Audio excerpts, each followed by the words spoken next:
Welcome to another episode of Get Paid for Your Pad, the first one of 2021. And are we happy that we're putting 2020 behind us?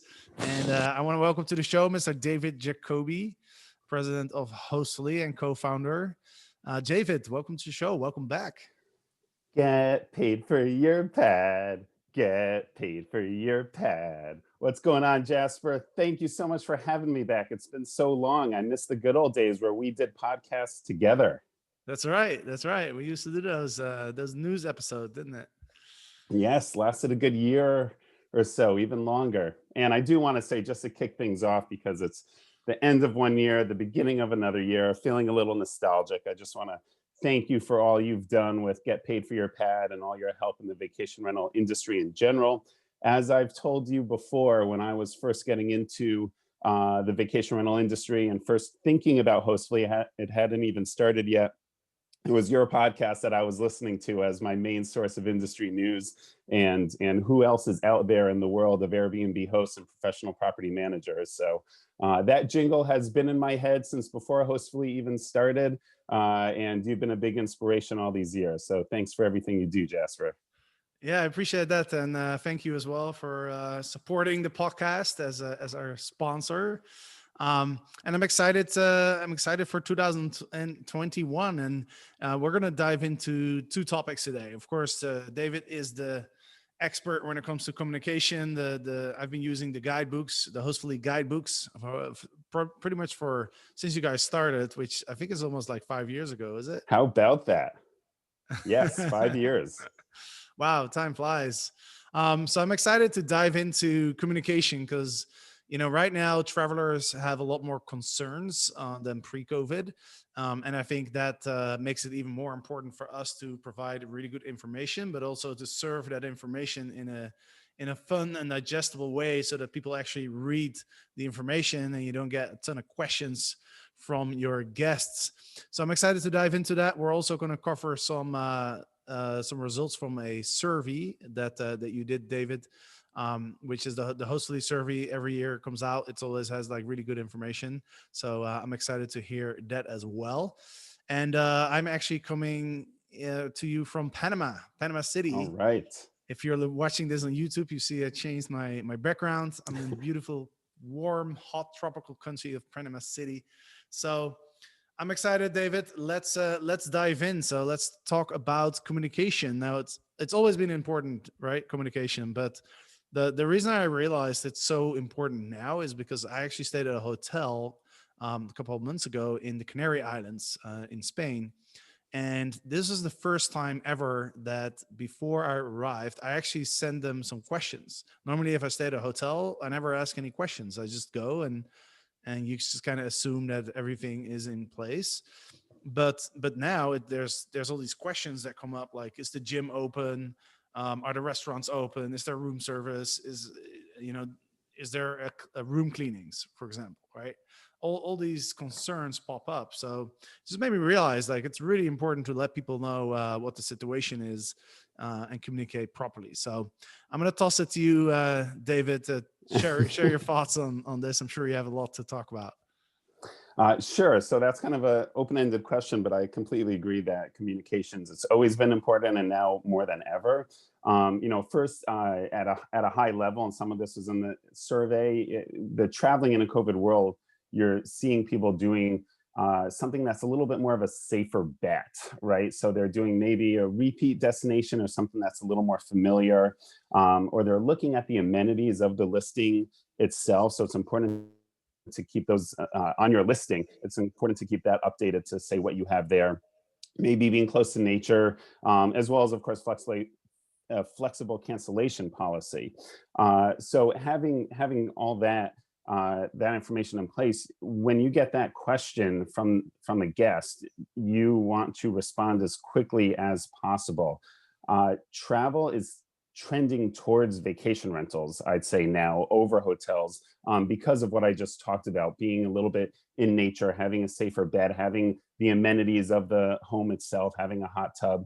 But the biggest concern with a vacation rental over a hotel is how responsive and how professional is that place going to be? So the best thing you can do is respond right away. But actually, I take that back. Even better than that is not get the question in the first place, right? So how? By providing a beautiful digital guidebook, for example. So right after that reservation is made, if you're sending something, as you said, in a digestible manner, that has all the information they need about how to get there, how to check in, house manual information, and local recommendations, especially now with the local recommendations, what's open, what's not. They're relying on the host to tell them what's out there. So giving all that information in a digestible manner is definitely more important now than ever. Yeah, absolutely. And what are some questions that guests are asking now that they wouldn't ask pre-COVID? Yeah, so what's open? So, right? So normally you'll see the list of recommendations, but there's a lot of uncertainty over those recommendations. And there's a lot of uncertainty whether that manual that's being provided has been updated at all since COVID happened. So having clear information about what's open, as well as more safe things to do. So where are some hikes that I can take, or what are some more outdoor activities that I can do as opposed to just indoor restaurants? We're also seeing a reliance on more information about the home itself, because people are going on vacation and they're spending more time in the home than they are going out and about compared to pre-COVID. So lots of people are going, they just want to change the scenery and they're just going to hunker down, but they're not going out to, one restaurant or one movie or one show at a time. So having lots of detailed information about how to use the hot tub or how to turn the TV on or how to use the laundry machine, all that information is very important. Yeah, that's a good point. I'm in Panama City right now, and you can't really trust Google for opening hours of restaurants now, because those are not always updated. So we actually are going into a quarantine here for like a couple of days, and I walked down to the restaurant just to ask them, like, hey, are you guys going to be open? Because I'm just not sure. So you make a good point. It's hard to find accurate information right now. So people are really looking to rely on their host for that information. People have concerns about what's open, but also safety. Like, are they going to be able to socially distance? What are the cleaning measures that are in place? But also even things like what happens when you arrive at the airport, for example. When I arrived here, I wasn't exactly sure what was going to happen. I read online that they would check for a COVID test, which I did before I traveled, but you just have this feeling of like, I'm not 100% sure. If I just read it on the internet, I can't 100% trust it. So, and you make a good point as well that people prefer to stay at short-term rentals or vacation rentals versus hotels right now. So that's something to be optimistic about. I mean, there's actually two reasons I'm optimistic for 2021. It's this shift towards vacation rentals, but it's also COVID has taught us how to work remotely, right? So I think there's going to be more and more Yes. people that are not going to be living in one place, but they're going to be living 1 month here, 2 months there. And I think there's an opportunity there for the midterm stays, right? So there's things to be optimistic about, for sure. Um, let's talk a little bit more about the guidebooks. I know you guys implemented video a while ago, which I think is a really good way to build more of a personal connection with the guest, and something that's also important now that we want to build more trust with the guest, right? As you mentioned, we want them to think of us as a professional host that they can rely on. So tell us a little bit about the new features and video in particular. Sure. Yeah, there's been a bunch of new features that we've added to help property managers look more professional and really enhance their brand. So one thing we've always been doing is adding private labeling abilities where you can add your logo and a link to your website and information about booking again directly with you, and customizing the colors to match your brand. So this is a great way to get a repeat booking in the future. They might book you from Airbnb, but now they're getting this guidebook that's talking all about your, Joe's Vacation Rentals of Tahoe, and they're going to book directly with you again next year. And one way to enhance that and to really give your personality is to have videos in that. So we've made it real easy to add videos all over the guidebook. So there's a nice welcome message right when they bring the guidebook up, and you can just have it be a text hello message, or you can add a video in there now too, or you can give a personal greeting to the guests. Also adding instructions, making videos of what I was saying earlier, like how to work the TV, and how to use the laundry machine, and how to use the hot tub. Having that in video format coming from you, maybe with your personality in that goes a long way. And then again, that also decreases the number of questions you're going to get. Going back to what I said earlier, if you can provide all the information in that digestible manner, you're going to get a whole lot less questions. So there's really two big impacts of that. We're also seeing fun little tours of the house, especially because of this COVID world, where sometimes the property manager might greet the guest, but now they're not greeting them, and they're saying, "Hey, sorry, I can't be here to greet you, but let me give you a tour," and they'll do a little video tour of everything about the place. We're also seeing people just finding other videos of the area and adding that in. So if there's a little, some news company did a little a video of like the local downtown shopping district, they'll throw that in, or about a local park or something like that. So lots of ways to incorporate video all over the place. That's awesome. I think that's really important, and especially now that a lot of people are not doing the personal check-in, and the guests also, a lot of guests I think prefer it that way now. They don't, they want to avoid as much like contact as possible. So if you can't explain them in person how everything works, then having those videos is a great way to do it. I want to dive into you. I remember you told me once a really cool kind of trick with emails where you're resending an email right before check-in. Mm-hmm. Sure. Can you explain that again? Because I thought that was a really good tip. Yeah. So as you're scaling as a property manager, there's the tough balance of having mass personalization. It's kind of an oxymoron, like an open secret or alone together. But how can you scale and still make things personal? So let's use emails as an example. Once you get a number of properties on board, even with one, I'm sure you're telling everyone this, Jasper, to have some kind of automated email templates and triggering system in place, right? So let's think about what that flow would be. So the first is when the reservation is made, right? Send a confirmation email right away. Hopefully that includes a link to your guidebook, so you're making a professional, great impression right off the bat. And then that welcome email 5 to 10 days before the guest arrives, with all the details that they need for their trip. So the day before, so in that welcome email, I suggest asking a simple question, whether it's what time are you checking in or checking out? And one thing about that too is, if they say I'm checking out really late, you can remind them that no, you need to check out by 11 a.m. actually. So it kind of confirms that information. There's no awkward moment on the day of check-in or check-out. Or another simple question like, is there anything particular you're looking to do? So then you hopefully will get a response, and then you can send a personal note back, just a reminder, checkouts at 11 a.m. or, oh great, I definitely recommend this restaurant or this park to go check out.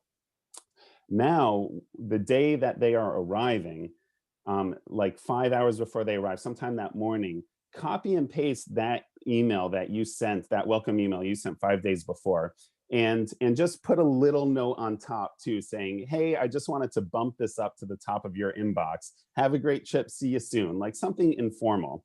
And then you have the rest of that email. So now what have you done? You've sent the email right when the reservation is made. You've sent that welcome email.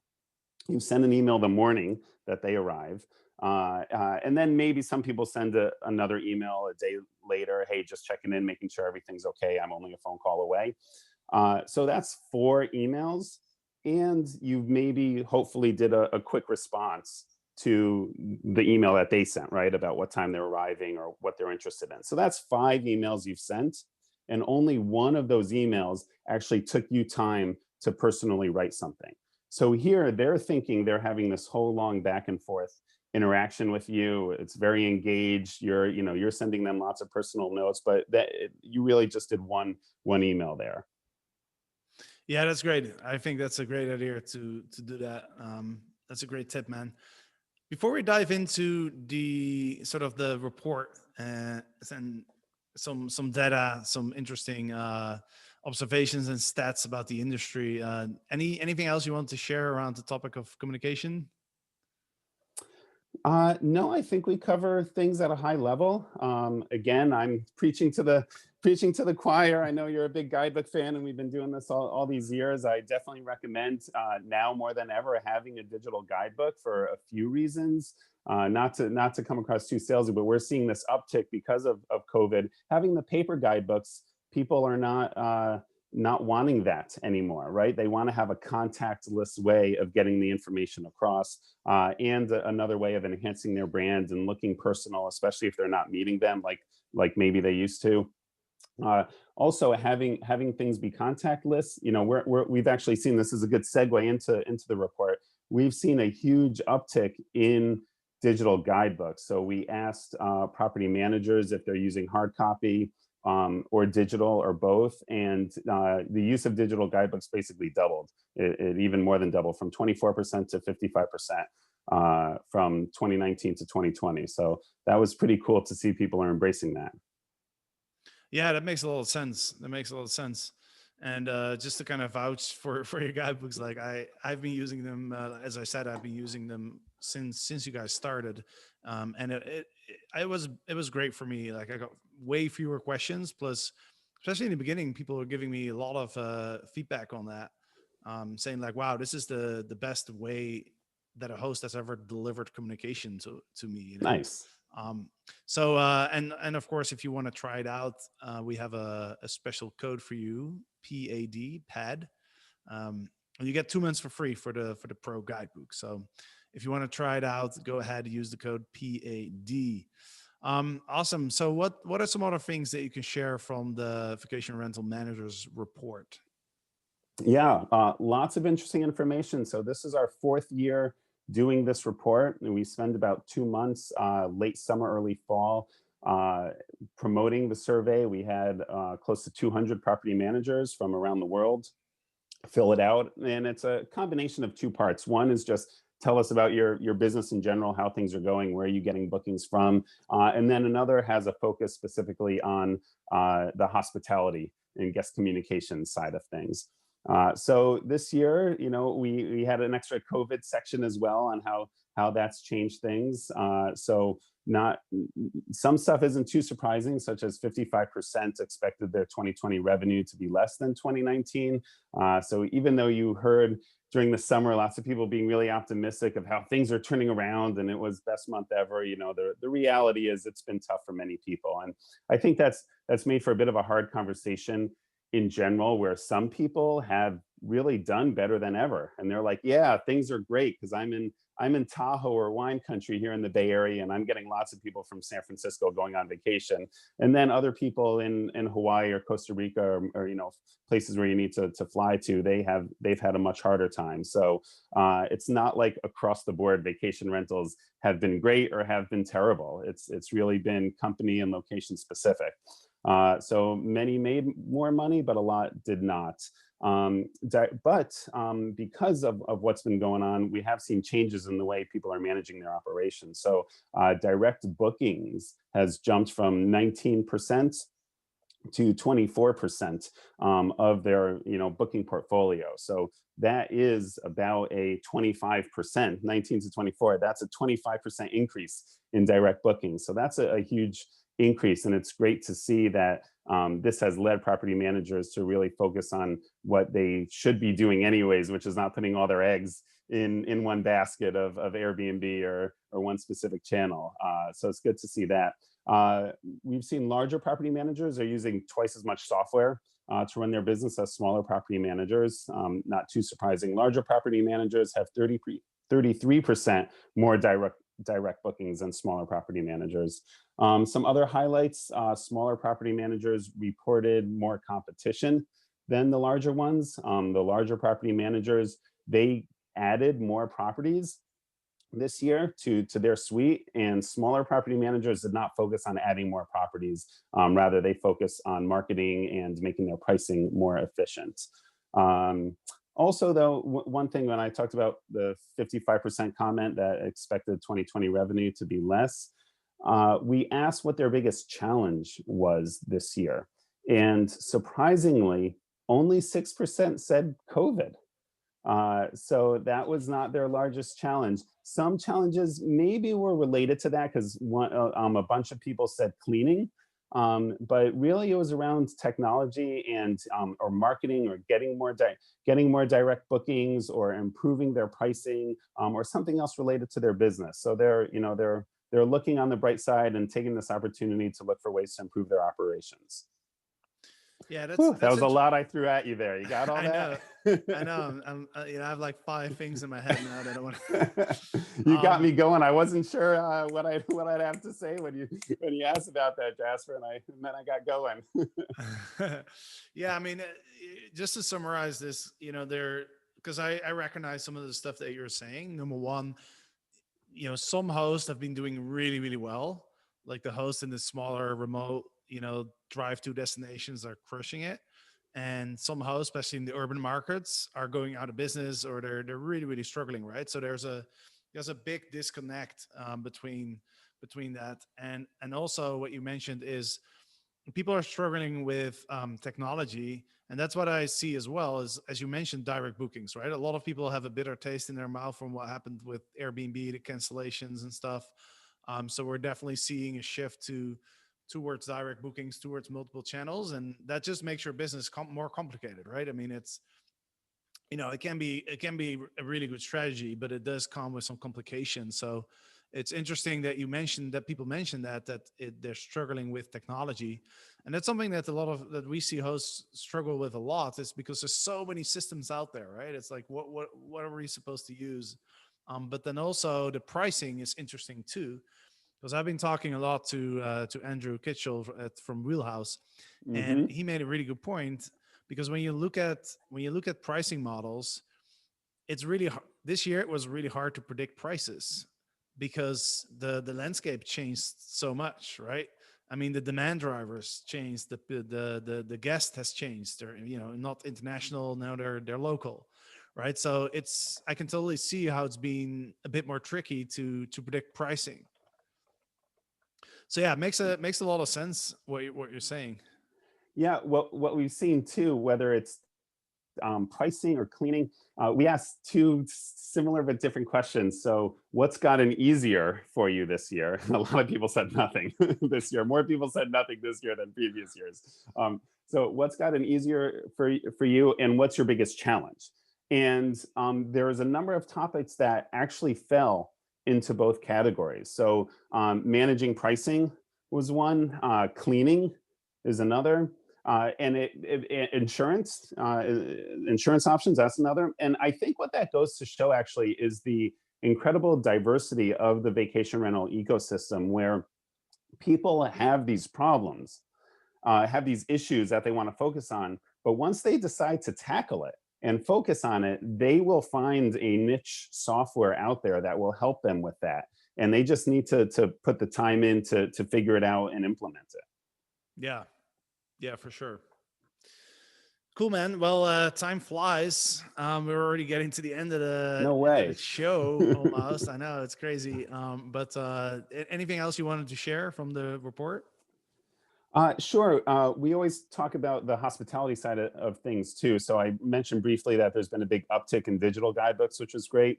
Another thing is upselling. And that's something we've tried to include in our software too, like, a mid-stay cleaning or an early check-in or extended checkout or groceries pre-arrival or something like that. And that's another area we ask every year on how their property management software is doing in terms of helping them be able to upsell. And we still see that there's a large amount of property managers who are offering services outside of their property management software.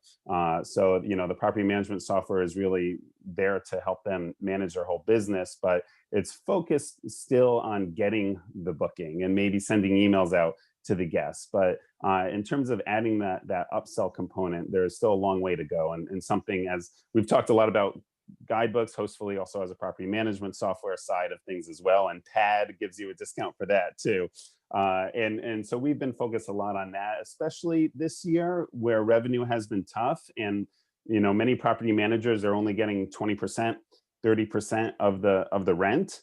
But if they can get 100% of an upsell, that's good additional money. So we've been seeing lots of questions another focus area for property managers on ways that they can earn additional income beyond just the rent of the property. So I think that'll be a trend for 2021 as well. That'd be a good topic for another podcast, actually. But Yes. what are some of the most common upsells that you see? Sure. So the ones I just mentioned, so early check-in and extended checkout, of course. Mid-stay cleaning, especially now with lots of longer stays, as you were saying, people getting out of Dodge and working remotely. Um, Spa type services like arranging for a massage. Although that may be more pre-COVID, I think that was lower on this year. Groceries pre-arrival too, so they can settle in and have everything right there. And then we're seeing lots of property managers now really becoming the concierge as well. So they're kind of that middleman where they're booking a tour and then they're hiring the local tour guide, and they're taking a little extra on being the concierge and overseeing that. So different tours, or whether it's just setting up a whitewater rafting or horseback riding or something like that. Yeah. Yeah, and like you said, I think that's an area for growth, right? I don't see a lot of people really doing really well with that. I see some people doing it, and the people that are really focusing on it, there's definitely opportunity there, because that's extra dollars right into your pocket, right? So sweet. Well, we'll definitely do an episode on that in 2021. And as you mentioned, Hostfully, people know Hostfully as the guidebook, but of course it's also a PMS, and the same code PAD gets you a discount for that as well. I've been getting some pretty good feedback, by the way, on the PMS side. I think you guys have expanded. You have a lot of integrations, a direct booking website. We see a lot of people raving about how easy it is to set up that direct booking website with Hostfully, actually. So yeah, good job on everything you're doing, David. Thank you, Jasper. It's been a very interesting year. It's been one for the books. We were heartened by the fact that many property managers took this time to reevaluate their tech stack, right, and see how they can improve. So the downtime was not downtime back in April of not having guests, and everyone's coming out stronger. And 2021 is going to be an amazing year. Can't wait. Absolutely. That's the last thing I'll mention as well. I think 2021 has been a challenging year, but as they say, smooth oceans don't make great sailors. And I think 2020 was almost like the perfect storm for short-term rental entrepreneurs or hosts, like whether you have like one unit or you have 30. I think it's been challenging anyway. And I think we've all grown, the ones that are still in business and have a passion for hospitality. I think in the end of the day, like we've grown, we've learned, and we're now ready to leverage those new learning lessons and that experience to do really well in the next couple of years. So on a positive note, we end this podcast. All right. One final thing too, we didn't mention this, the report I was talking about, it's free and you can get it at our website. So hostfully.com, we have a report section, and you'll see this year's report as well as previous year's reports. Awesome. Yeah, I'm definitely going to dive in. I look at it every single year. I would say it's, if not the best, it's definitely one of the best reports in the industry. So definitely recommend everybody go to hostfully.com and you'll find the report there. So David, And thank you Eric, so much. I was going to say, Eric is one of our expert insights this year. You've been Oh, an that's expert right. insight in previous years. So it's great having you and Eric as part of the report too. That's right. That's right. My buddy and business partner, Mr. Eric Miller. Awesome, David. Well, thank you so much for joining. It's always good to talk to you. Hopefully, we'll be able to hang out in San Francisco or somewhere in California soon. And yeah, thanks for joining. And I'm sure we'll have you back on. And to the listeners, thanks for listening to the first episode of 2021. And of course, this whole year, there's going to be an episode every single week, every Monday. So don't forget to tune in. You can also watch this on YouTube, right? And I've seen a lot of people are changing to YouTube because it's fun to actually be watching. And you could also listen, of course. Just because you're listening on YouTube doesn't mean you have to watch. But yeah, if you watch on YouTube, give us a like, and and we'll see you next week. Take care, everybody.